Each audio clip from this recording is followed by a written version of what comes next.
demanda. Esos mismos médicos, enfermeros, auxiliares de enfermería y otras personas relacionadas con el sector salud están siendo perseguidos, agredidos y abandonados. La están pasando muy, pero muy mal. Y si no, los profesionales de la salud son víctimas de sistemas colapsados. Comenzando porque en América Latina los gobiernos se gastan el 2,2% de su PIB en salud, cuando para tener una cobertura por lo menos decente lo recomendable es 6%. Y siguiendo porque las condiciones en que trabaja el personal de salud no son nada alentadoras. En Colombia hay hospitales donde pasan meses, sí, meses sin que les paguen sus sueldos. En muchos casos les toca prestar los servicios sin los implementos necesarios para protegerse. En Colombia, cerca del 85% de los trabajadores de salud no tienen las medidas de protección adecuadas. Y como nadie responde a pesar de que el gobierno hace y hace anuncios, ¿saben qué les tocó hacer a los profesionales de la salud? Pagarse ellos mismos las cosas y conseguírselas como pudieran. En Colombia, el 6,7% de los casos trabaja en el sector. Además, sufren porque su estabilidad laboral es precaria. Solo en Colombia, más del 80% del personal de salud tienen contratos que no les garantizan nada. Firman contratos informales que los exponen a que los echen en cualquier momento. Ni siquiera tienen garantizada su salud. Y además, como ya les habíamos contado, muchas veces les retrasan el pago. El 80%. Y aplaudimos a nuestros héroes, pero los queremos de lejitos. Aplaudimos a los héroes, pero dejamos que les paguen mal y los mantengan en pánico de perder sus trabajos. Aplaudimos a los héroes, pero no nos importa su salud mental y física. Aplaudimos a los héroes, pero los mandamos a la guerra sin los implementos necesarios. Aplaudimos a los héroes, pero los estamos dejando solos cuando más lo necesitan. No seamos tan cabrones.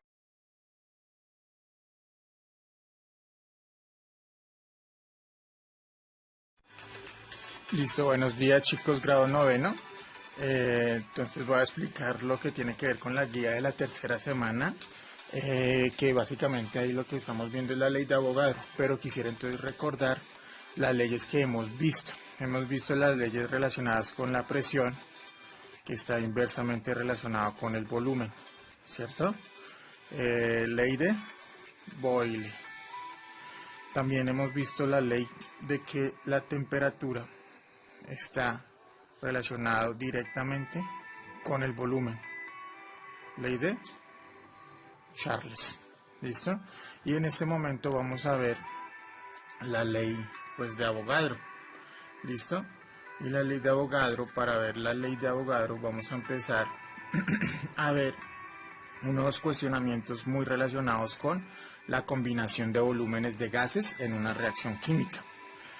Entonces, digamos que ahí básicamente nos ponen una reacción de ejemplo, que es que dos moléculas de hidrógeno reaccionan con una molécula de oxígeno que me produce dos moléculas de agua. En la guía se ve mucho mejor porque tiene dibujados las bolitas que representan los átomos.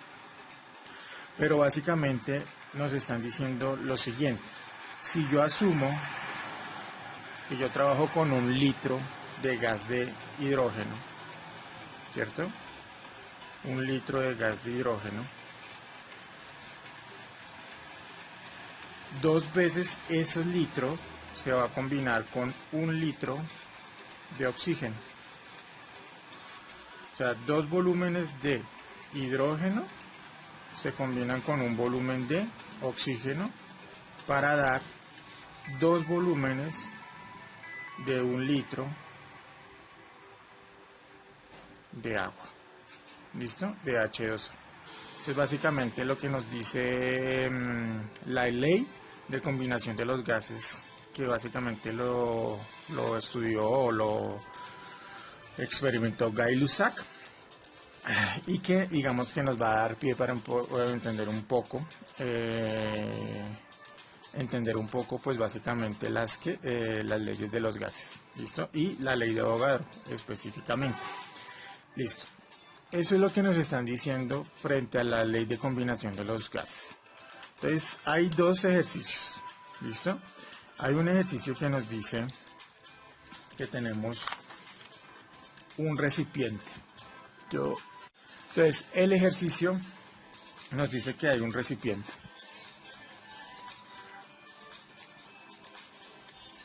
Aquí adentro hay un gas.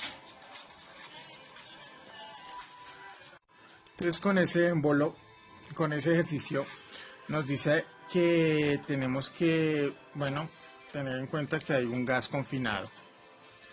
Y este pistón, ustedes saben que este pistón puede que suba o baje.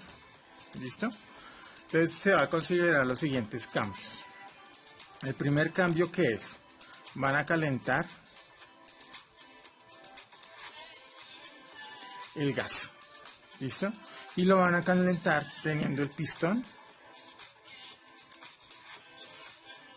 quieto. ¿Listo? Teniendo el pistón totalmente quieto. ¿Qué significa que esté el pistón totalmente quieto? Que el volumen es constante. ¿Listo? Entonces, ¿qué va a pasar cuando se caliente el gas y se mantenga el pistón quieto? ¿Listo? Nos dan 4 opciones frente a decir pues qué cambio es lo que ocurre básicamente. ¿Listo? Entonces, primero nos dice: reduce la distancia media entre moléculas, aumenta la presión del gas, aumenta la masa total del gas en el cilindro y aumenta el número de moles del gas presente.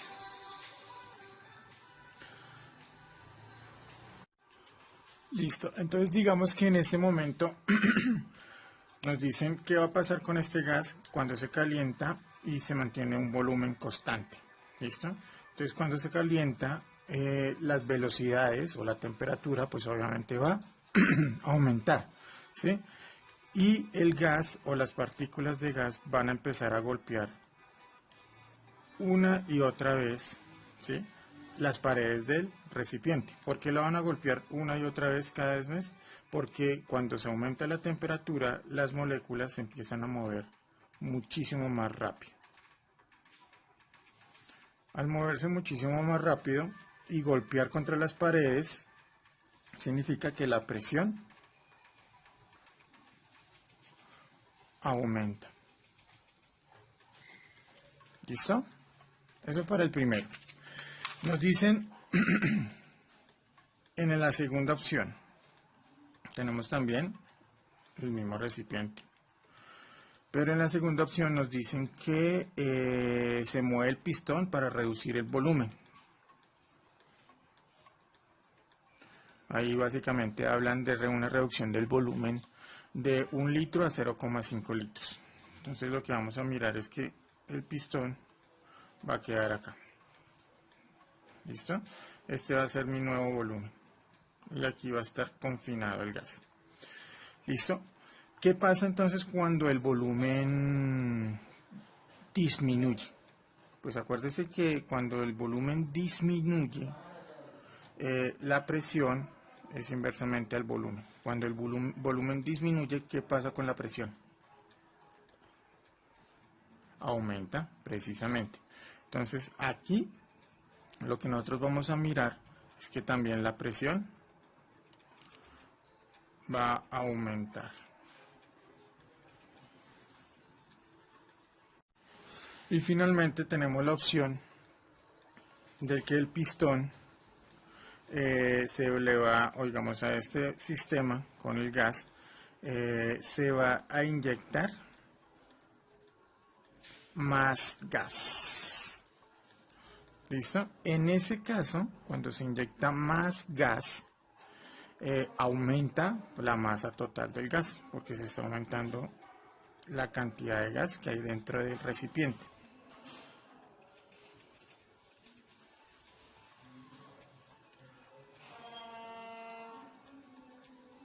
O también podemos considerar que aumenta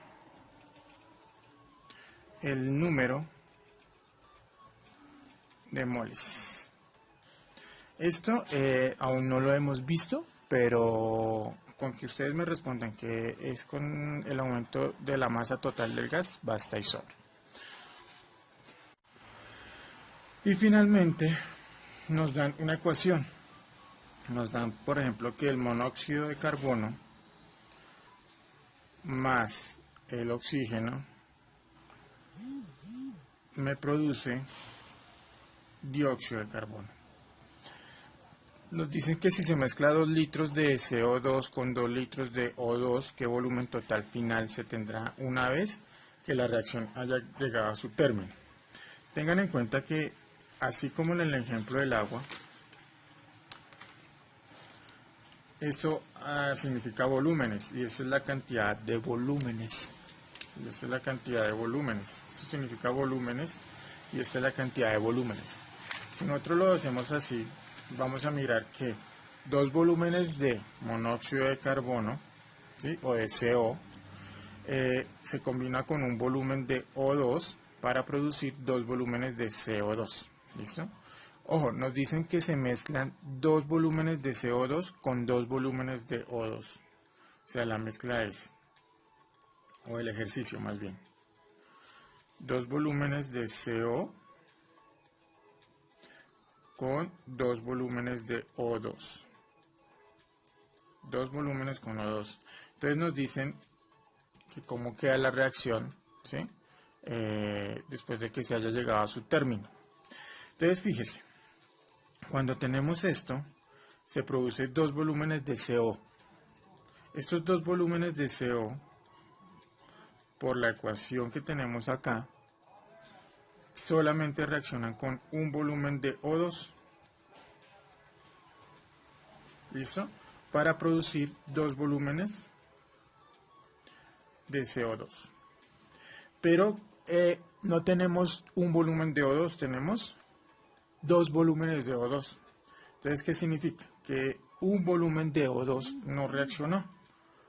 Entonces, lo podemos manejar acá. Entonces, se va a dar una combinación de esto. Entonces, ¿qué va a pasar?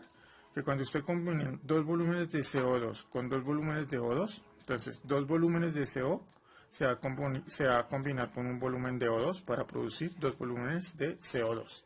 Y el volumen que faltó por combinarse se va a mantener constante al otro lado. Entonces va a tener usted una mezcla de reacción, o de gases más bien, entre dióxido de carbono, dos volúmenes de dióxido de carbono y un volumen de O2.